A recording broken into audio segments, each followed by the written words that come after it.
series of colleagues from the University of Texas, El Paso, and she joined us in person. She was in LA for a meeting and snuck out of the meeting to come back down. Thank you for coming. And her talk is on correlates of hepatitis C virus among IV drug users and their sexual partners in Juárez. Thank you. I hope this is working. Yes. Okay.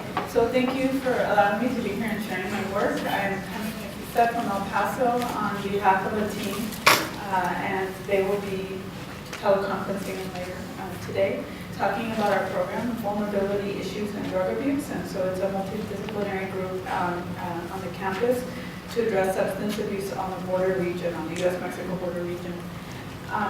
So what I'm planning to present is a study that looked at the correlates of hepatitis C among drug users and their sex partners who are not injecting drugs or using drugs. So I wanted to start off with a picture of where we are located. UTEP is right here. This oops. These are the rooftops. The red rooftops make it easy to find us. And right here is the border. And then here is Mexico or Ciudad Juárez. So the proximity to the border is not like most places. Like if you go to San Diego, you could be in many parts of San Diego and not realize you're very close to the border. There, you're right there. You see Mexico every day when you go to work. So it's proximity is something I wanted to share with you. Now the region is actually Ciudad Juárez and El Paso is right in the middle of the U.S.-Mexico border. And it divides two countries, but it also divides three states. So New Mexico, Texas, and then Chihuahua, which is the state of Mexico. And so there's a lot of mobility, and the population is kind of binational to some degree. And there's also a known trafficking route that has been documented that crosses through Ciudad Juárez. So there's a lot of spillover, like it happens in other cities like Tijuana, where there's a lot of availability, cheap in some cases, and so it makes drugs very accessible. And so there's, I mentioned it's a metroplex. It's binational, so a lot of people used to cross back and forth. Things changed a little bit when the violence at Juárez, due to the drug war, increased to the point where people were migrating to the U.S. in large numbers, but a lot of them were coming to El Paso. So you saw the dynamics and the population change in the short time that I've been there, which is 3.5 years. So even I have been able to see the change. But historically, there have been other reasons for migration to that region, which brings a lot of which creates vulnerable populations. So whenever people are forced to migrate due to economic reasons and other reasons, you create vulnerability. And there's a lot of, like I said, cross-border, not so much recently, but there's a lot of mobility between the two countries. So in the last decade, there have been several factors that have inflated the drug use potential or scenario in the region. However, it's been harder to do research there because of the violence, and not a lot of people like myself are able to cross the border and do research with community-based organizations or NGOs because of the safety reasons. So this study that I'm about to present was conducted with people that have not closed their doors. They have been serving the community throughout the violence and have access to the drug-using population as well as other vulnerable and high-risk populations. And thanks to them, this has been possible. They provided some information regarding estimates of drug users in the city, and also they've indicated that there's been a decrease in the number of shooting galleries in the area. So what does that mean and what does that imply? It's yet to be understood because we haven't been able to study that. So the outcome, or the health outcome I was looking at, was actually hepatitis C and HIV. I wanted to understand a little bit more the sexual transmission. We understand that there are low rates of transmission of hepatitis C in general, but I wanted to see what are the rates among the sex partners of IDUs who are not injecting, which are a population that hasn't been identified as a high-risk population.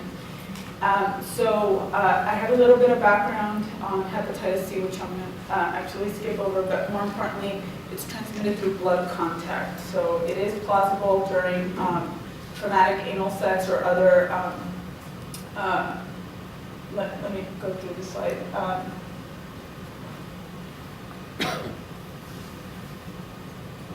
Okay, I don't have that. So a problem in general also is in the United States is that a lot of people have hepatitis C, they don't know they have it, and they don't know they have it for a long time. So this is true for the general population, but among injection drug users, if they do have it, a lot of times they are not eligible for treatment. So this is a population who has it, who can't get treatment, and can transmit it to other injection drug users. And again, the question here is, do they transmit it to their sex partners? Or is there a relationship there? So again, this is just a little bit of background of how else you can transmit Hep C, but I'm going to skip over these and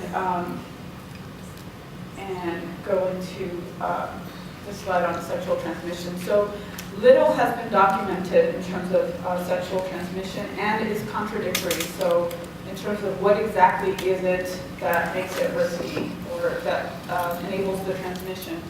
And so that's from the science, and then from the community wanted to know more about hepatitis, so they're expressing this to their community-based organization that we work with. And so we created this project based on the questions and the need for more information in the community, and I'll show you why it's pressing. So in the general population, I'm going to just get to Mexico, the general Mexican population, there are, the prevalence is 0.3% based on what is currently known. However, among injection, that's for HIV, sorry. For Hep C, it's 1 to 2.5. So it is more prevalent compared to HIV. But in the region, in the population that we're talking about, so Hep C, 88.1% among IDUs were reported back in 2008. So very different from the general population. And when they also had higher rates for other STIs. And when we looked at the 3 counties, so I mentioned we're close to New Mexico, Dona Ana County, Juárez, and El Paso, we can see that among these 3 cities that are all very near each other, in Juárez we still have higher rates of HCV, so the one in orange, 95% versus 80 and 83. So it is a city where it is more prevalent compared to the other cities that are also in the United States and different for many other reasons.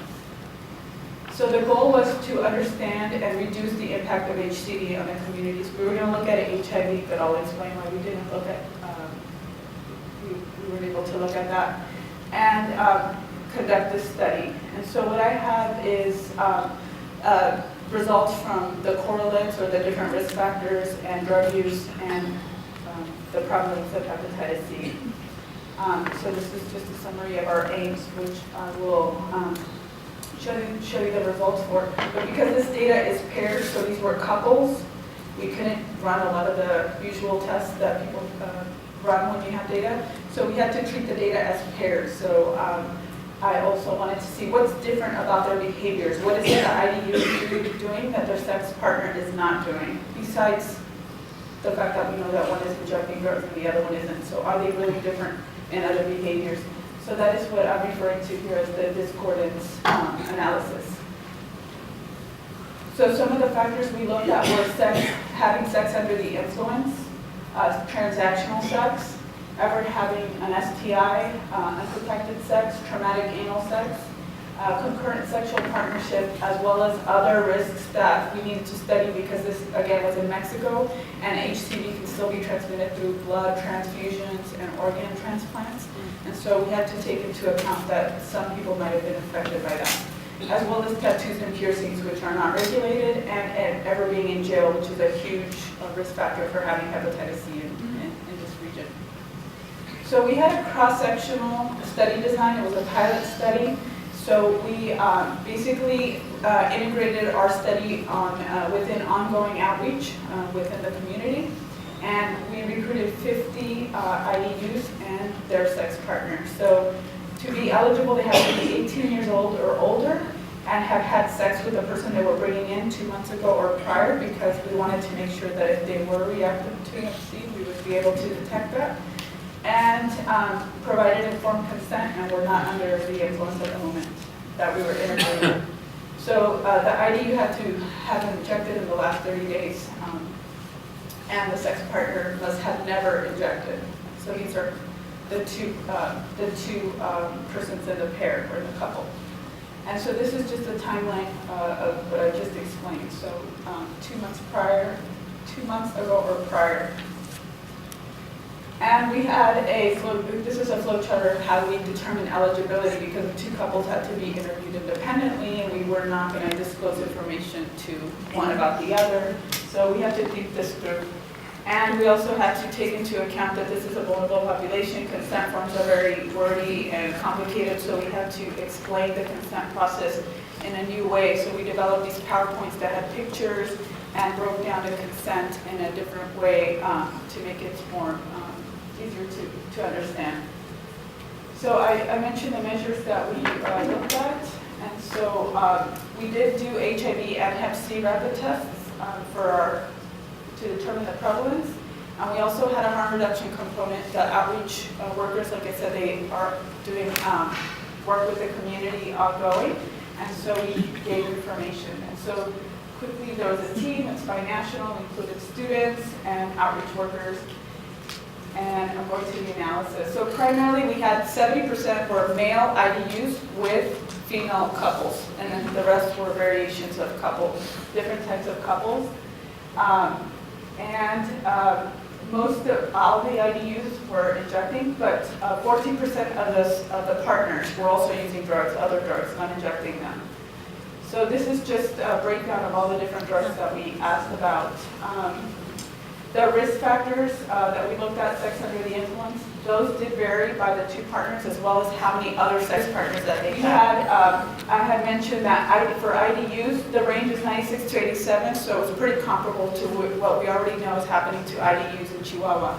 However, in the general populations, sex partners haven't been studied. So in the general population, we have 1 to 2.5% of Hep C, and the sex partners had 18%.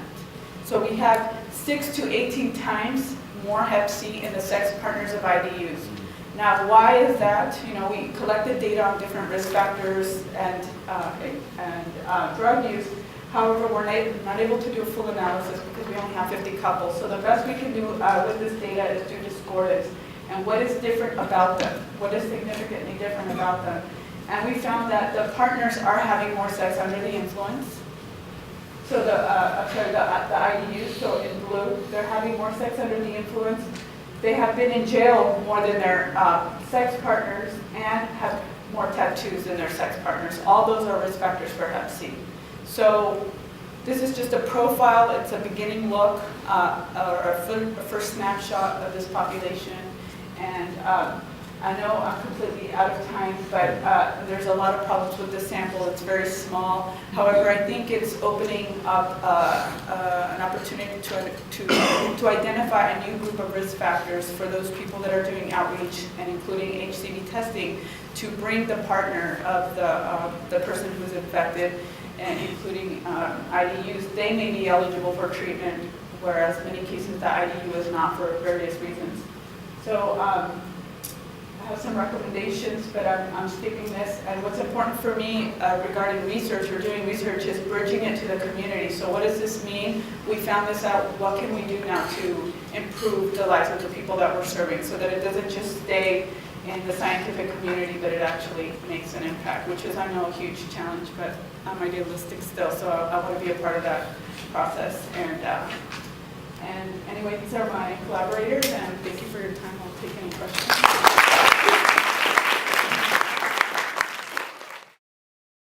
So we have the border region, or people who are studying in Mexico. We have that hard case to make. Why study HIV in Mexico? We are a low prevalence but a high risk scenario. People are engaging in a lot of the risk factors, but the prevalence is still low. So this is something that we don't understand. People that are studying this population, we don't know why that's happening. So it makes it difficult for us to get funding sometimes because it's like, you don't have HIV in El Paso, you don't have HIV in the border region. No, but look at all the risk factors that we do have. So when the epidemic hits, that's an indication of how quickly it's going to affect the community. So it's prevention, and it's hard to sell prevention, but really what we're seeing is that we're low prevalence, high risk. So I don't have an answer for that either. Thank you for your questions that I can't answer. Thank you. Thank you.